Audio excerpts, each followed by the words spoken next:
Justice is served. Isang babae naghintay ng 10 taon para magantihan ang isang school bully. Mahirap maging bata at mas mahirap maging matabang bata. Isang 21-year-old na Oxford student ang ginantihan ng kanyang childhood bully sa pamamagitan ng pag-Indian sa bully sa isang date.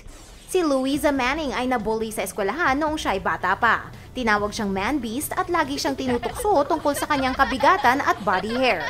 Dahil sa verbal abuse, nagkaroon ng eating disorder, anxiety at low self-esteem si Manning.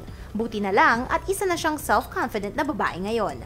Noong isang linggo, nagulat si Manning nang nakasalubong niya ang isa sa kanyang mga childhood bullies sa Oxford Yule Ball at niyaya pa siya sa isang date ng lalaki. Umuo si Manning na may ibang plano. Nagpunta siya sa restaurant ng maaga at inabot ang isang sulat sa isang waiter para maiabot ito sa kanyang date. Sa sulat, pinaalala ni Manning sa lalaki na siya ang man beast na tinukso niya noon at bilang pagganti ay ininja ni Manning sa date ang lalaki.